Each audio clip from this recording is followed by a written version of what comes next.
say, birds of a feather flock together. You run around with losers, you will end up a loser. Unconsciously. Unconsciously, you will pick up their ways, you'll pick up their habits, you'll pick up, most importantly, their attitude about life.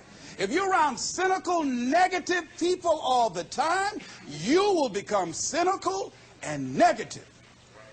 So you got to watch yourself. Many of us are living out the lives of other people, living out their conclusions, living out of their consciousness. The other thing is that you begin to looking at your life and looking at what it is that you want to achieve. Another crucial thing that you must do is align yourself with powerful people.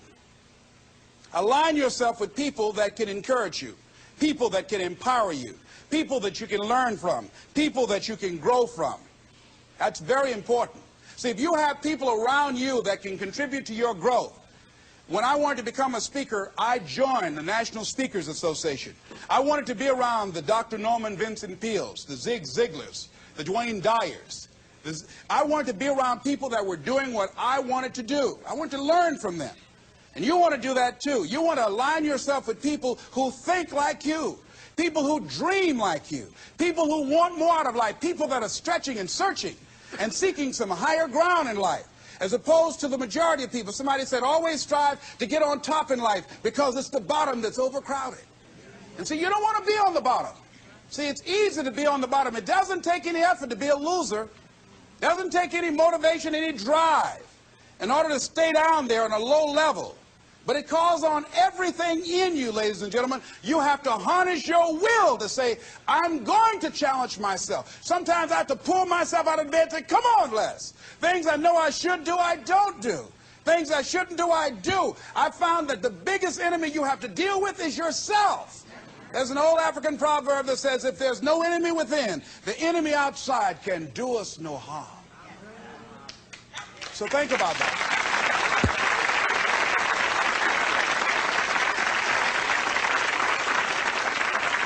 So as you begin to look toward making this your decade, as you begin to look toward making your life different, as you begin to look at yourself, you've got to redefine yourself.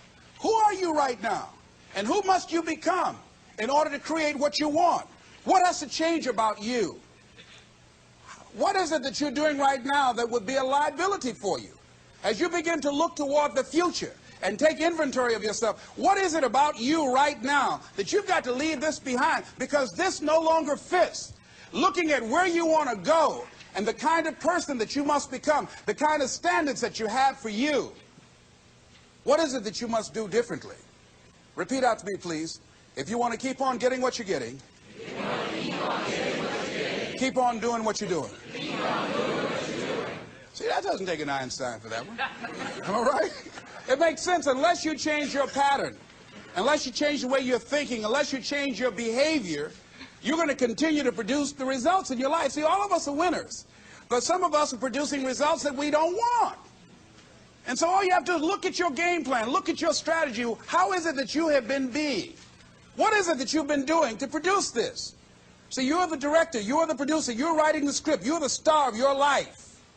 And as you begin to look at your life, you can decide whether or not it's a smash or whether or not it's a flop. That's in your hands. Look at your life, look at where you want to go. Don't worry about your circumstances. Don't worry about your age. I have a friend who's up in age, over 70, and she wanted to build a multi-million-dollar complex. The name is Dr. Johnny Coleman. Lenders and bankers say, you can't do that, you're too old. She ignored them.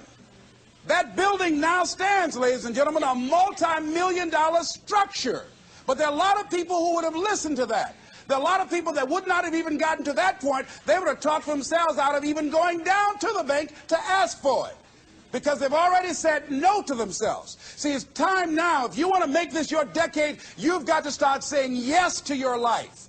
You've got to start saying yes to your dreams, yes to your unfolding future, yes to your potential, as opposed to saying no. See, 87% of our self-talk is negative.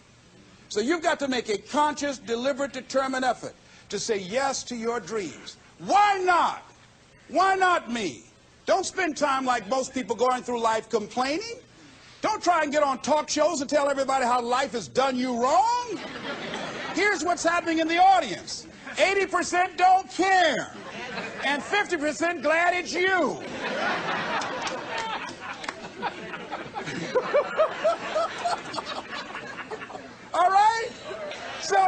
you know that, you'll go around crying, oh, you know what they did to me? Who cares? Get away from me before they come back.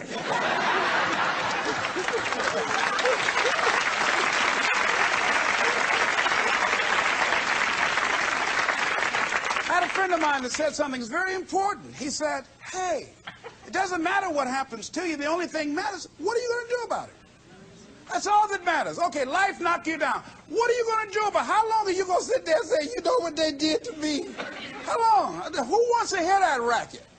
Use that energy to get up from there and move on and get on with your life. You got to learn to let the past go so you can grow. Many people never act on their dreams because they allow their past experiences to determine what their possibilities are. Whatever you've done in the past, that's not a reflection of your possibilities. That's just a reflection of your consciousness. That's just a reflection of your development and your growth. The future is unfolding for you right now. The future is unlimited for you right now. No one knows where you can go. No one knows what you're capable of or what's possible for you. You don't even know that. I had no idea, ladies and gentlemen. No one could have convinced me that I was able to do this. I'll never forget, I was speaking in Detroit, and a high school friend of mine saw me afterwards, and he was backstage. He said, I can't believe it's the same person. And I thought for a moment, and I said, it's not. The person you know, he's gone.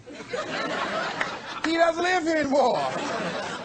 We have the power to change our personal history, changing the direction of our lives, changing our thoughts, changing where we want to go, exploring new horizons.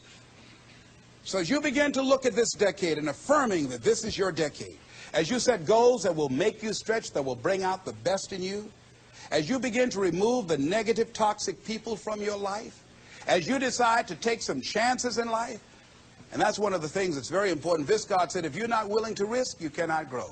And if you cannot grow, you cannot become your best. And if you cannot become your best, you cannot be happy. And if you can't be happy, then what else is there? I'll never forget when I reached my first major goal of buying my mother that home. I'll never forget what it was like. And you're going to have this experience when you reach some major goal. When I drove up to the house and I got out and I gave Mama the key. And I said, Mama, this is for you. I'll never forget the look on her face. She said, oh my God. No one could have convinced me when I adopted y'all that this would happen. She said, oh, thank you. She said, and you caused me so many damn problems.